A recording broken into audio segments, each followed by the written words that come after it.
রাজ্যে ফের আসছেন কেন্দ্রীয় স্বরাষ্ট্রমন্ত্রী অমিত শাহ। বুধবার বেলা 1:30টার পর কলকাতা বিমানবন্দরে অবতরণ করবেন তিনি। মায়াপুরে ইসকনের একটি কর্মসূচিতে যোগ দিতে আসছেন কেন্দ্রীয় স্বরাষ্ট্রমন্ত্রী। কলকাতা বিমানবন্দর থেকে কপ্টারে মায়াপুর যাবেন। সেখানে কর্মসূচিতে 2 ঘন্টা থাকার পর বিকেলে ফিরে যাবেন অমিত শাহ। কলকাতা থেকে বিকেলে দিল্লি উড়ে যাবেন তিনি।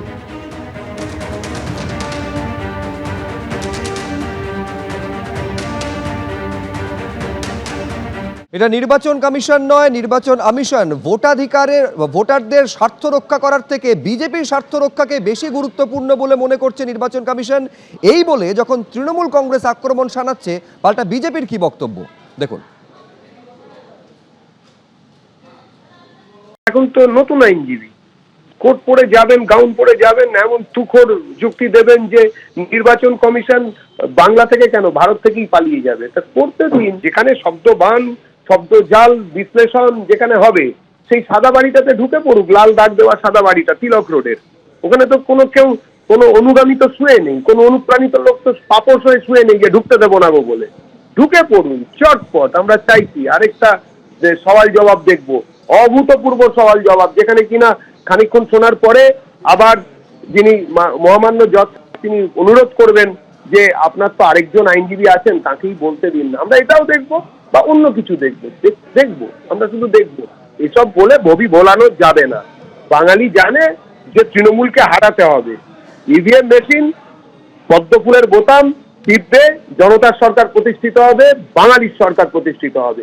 তৃণমূলের সরকার আর থাকবে না। খসড়া ভোটার তালিকা প্রকাশ হয়েছে, তারপর দীর্ঘ এদিক ওদিক হোয়াটসঅ্যাপ মেসেজ, নানা রকম নিয়মের অদল বদল, এইসব করে ইলেকশন কমিশন এখন হিয়ারিং শেষ হওয়ার পরে এইসব কথা শোনাচ্ছেন। এর আগে তো শুনেছি যে অ্যাডমিট কার্ড গ্রহণযোগ্য নয়। আপনারাও জানেন সুপ্রিম কোর্টের এক থাপ্পড়ে মানতে বাধ্য হয়েছিলেন এই জ্ঞানেশ কুমার। হয়েছিলেন কিনা? বলেছিলেন আধার কার্ড আমরা মানি না, ছুঁড়ে ফেলে দিন। সেই আধার কার্ডকে মানতে বাধ্য হয়েছিলেন কিনা? আবার আরেকটা নতুন সব নির্দেশিকা দিচ্ছেন, শিব ঠাকুরের আপন দেশে আইন কানুন সর্বনেশে, তুগলকি চাল। এই জ্ঞানেশ কুমার ভদ্রলোক হচ্ছে বিজেপির হিজ মাস্টার ভয়েস। ওই মাস্টার হচ্ছে অমিত শাহ, যা বলছে তাই এখানে পাঠাচ্ছে। এইভাবে চলবে না। আবার সুপ্রিম কোর্টে থাপ্পড় খাবে, তখন বলবে ভুল হয়েছে, হ্যাঁ মানবো। আর এই নির্দেশিকা সামনে আসার পর জাতীয় নির্বাচন কমিশন এবং বিজেপিকে এক আসনে বসিয়ে আক্রমণ শানিয়েছে তৃণমূল কংগ্রেস। তাদের তরফে সোশ্যাল মিডিয়া পোস্টে বলা হচ্ছে যে অন্য রাজ্যের জন্য এক নিয়ম, এসআইআর এর ক্ষেত্রে পশ্চিমবঙ্গের ক্ষেত্রে অন্য নিয়ম। বিজেপির বি টিম হিসেবে কাজ করছে জাতীয় নির্বাচন কমিশন। তাদের একটাই লক্ষ্য, নাম বাদ দেওয়া। সুপ্রিম কোর্টের নির্দেশিকাও মানছে না জাতীয় নির্বাচন কমিশন। বাংলার বাড়ির জন্য অর্থ সাহায্যের নথি গ্রহণযোগ্য নয় বলে নির্দেশ দিচ্ছে। ভোটারদের আস্থা জেতায় লক্ষ্য হওয়া উচিত কমিশনের, ভয় দেখানো বা নাম বাদ দেওয়া নয়। জাতীয় নির্বাচন কমিশন সাংবিধানিক সংস্থা, মানুষের ভোটাধিকার রক্ষা করাই কর্তব্য, রাজনৈতিক দলের স্বার্থ রক্ষা করা নয়। এটা নির্বাচন কমিশন নয়, এটা নির্বাচন আমিশন। আর অন্যদিকে সিজিওর কাছে শৈশালী ভবনের সামনে অবস্থানে অঙ্গনওয়াড়ি কর্মীদের সংগঠন। সমকাজে সমবেতন, নিয়মিত বেতন বৃদ্ধি সহ একগুচ্ছ দাবিতে অঙ্গনওয়াড়ি কর্মীদের এই কর্মসূচি। আগামী 3 দিন সকাল 10টা থেকে 7 ঘন্টা ধরে কর্মসূচি পালন করবেন অঙ্গনওয়াড়ি কর্মীরা।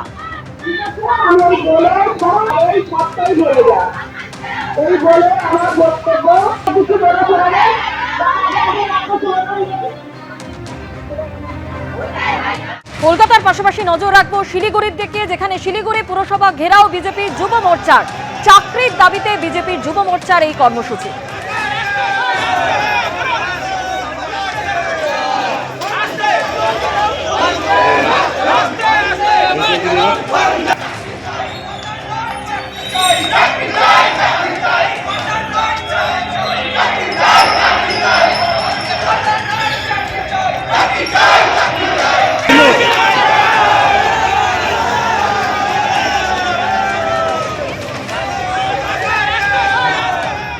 একদিকে যখন বিকাশ ভবনের সামনে এই ছবি, তখন বিধানসভা ভবন অভিযান চলছে। অন্যদিকে আপার প্রাইমারি চাকরি প্রার্থীদের ডোরিনা ক্রসিং এর উপর রাস্তায় বসে পড়ে বিক্ষোভ দেখায় তারা। সুবোধ মল্লিক স্কোয়ার থেকে বিধানসভা ভবন পর্যন্ত অভিযান চালায় আপার প্রাইমারি চাকরি প্রার্থীরা।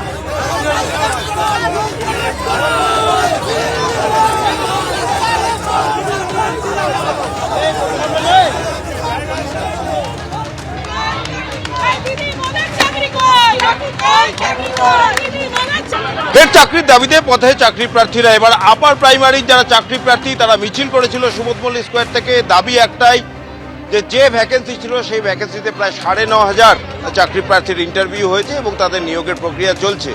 কিন্তু এখনো এরকম অনেকে আছে যারা ইন্টারভিউতে ডাক পাননি এবং তারাই আজকে পথে নেমেছিলেন। সুবোধ মল্লিক স্কোয়ার থেকে মিছিল করে তারা আসেন, বিধানসভা অভিযানে ডাক দিয়েছিলেন তারা, কিন্তু তাদের বক্তব্য পুলিশ তাদের মিছিল বিধানসভা পর্যন্ত যাওয়ার অনুমতি দেয়নি। তাদের একটি প্রতিনিধি দল তারা বিধানসভায় যাবেন এবং তারপর সেই মিছিল নিয়ে যখন তারা ডরিনা ক্রসিংয়ে আসেন সেইখানে এসে বেশ কিছুক্ষণ তারা রাস্তার উপর বসে পড়ে। যান চলাচল একেবারে স্তব্ধ হয়ে যায় এবং যারা চাকরি প্রার্থী তাদের যেটা দাবি যে 2022 থেকে তারা এই আন্দোলন চালিয়ে যাচ্ছেন, চাকরির জন্য লড়াই চালিয়ে যাচ্ছেন, কিন্তু এখনো পর্যন্ত তারা নিয়োগ পাননি। আর কতদিন অপেক্ষা করতে হবে? শিক্ষিত বেকার তারা যোগ্য এবং সেই যোগ্যতার নিরিখেই তারা চাকরির দাবি করছেন, কিন্তু এখনো পর্যন্ত প্রায় 9,500-এর ইন্টারভিউ হলেও এখনো এরকম অনেকে আছেন যারা কিন্তু নিয়োগ পাননি বা ইন্টারভিউর জন্য তাদের ডাকা হয়নি। তারাই আজকে আবার পথে নেমেছেন এবং তাদের নিয়ে কার্যত ধুন্ধুমার পরিস্থিতি। একেবারে ডরিনা ক্রসিংয়ে এসে তারা বসে পড়েছিলেন তাদের মিছিল নিয়ে। বিশাল পুলিশ মোতায়েন করা ছিল আগে থেকে, পুলিশ তাদের এখান থেকে সরিয়ে দেওয়ার চেষ্টা করছে, কিন্তু যারা চাকরি প্রার্থী তাদের দাবি যে তারা এই আন্দোলন চালিয়ে যাবেন। আজকে তাদের একটি প্রতিনিধি দল বিধানসভায় যাবেন অধ্যক্ষের কাছে তাদের যে বক্তব্য সেই বক্তব্যের কথা জানানোর জন্য, এবং তার সেই দাবিতেই আজকে তারা পথে নেমেছেন, নিয়োগের দাবিতে, চাকরির দাবিতে।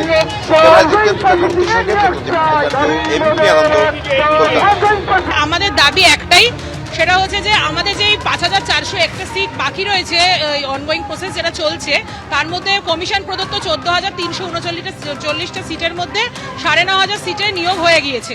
এখন 5,401টা সিট বাকি আছে। আমরা শহীদ মাতঙ্গিনী হাজরার মূর্তির পদতলে প্রায় 200 থেকে 250 জন ক্যান্ডিডেট রয়েছি। আমরা চাই আমরা প্রত্যেকে যোগ্য, আমরা প্রত্যেকে টেট পাস ট্রেন, তাই আমাদেরকে এই অনগোয়িং প্রসেসের মধ্যে ইনক্লুড করুক এবং আমাদের ইন্টারভিউ নিয়ে আমাদের চক ডাস্টার হাতে দিয়ে স্কুলে যাওয়ার সুযোগ করে দিন।